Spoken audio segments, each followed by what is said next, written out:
دغه روغتیایي مرکز د یونیسف مؤسسې په مالي ملاتړ چې د جک مؤسسې لخوا تطبیق کیږي د غزنی ولایت د عامې روغتیا ریاست په همکارۍ په مقر ولسوالۍ کې ګټه اخیستنې ته وسپارل شو. د دغه مرکز مسؤلین وایي چې دا مرکز په 5 خونو کې د نږدې 10 میلیون افغانیو په لګښت جوړ شوی چې 10 بسترونه لري.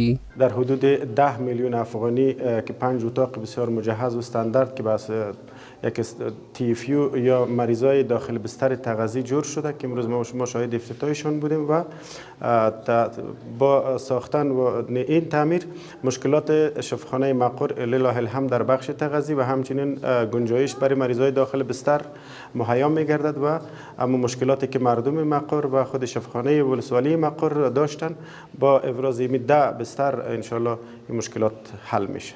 د دې ولایت د عامې روغتیا ریاست مسؤلین وایي چې هڅه کوي د مرکز او ولسوالیو د خوارځواکۍ ناروغانو ستونزې هوارې کړي.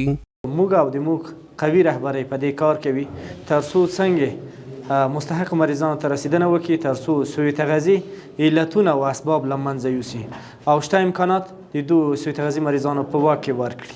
په ورته وخت کې د دې ولسوالۍ اوسیدونکي د دې مرکز له پرانیستلو خوښ دي او وایي چې خلک باید د دې مرکز د ودانۍ په ساتنه او پالنه کې کوشش وکړي. کوچنیان هغه خلک دي چې د یو ټولنې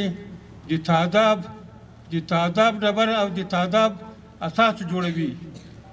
دوی د دغو ته کتو سره د دوی د ژوند دپاره دوی تکلیف ایستلی ده او صحي چارې ورته برابرې کړي دي او نو زه د قوم په وکالتا د قوم له طرف رسالتا د ځان له طرفه د ضرورت د کومې چې له دوی ته مننه کوم. د نیکه جوړېږي د تاسې د علاج په خاطر باندې سلسله د انسانیت ساتله کېږي. الله تعالی د تاسې عمر کې برکت واچي، کړي خدمتونه مو الله تعالی قبول کړه.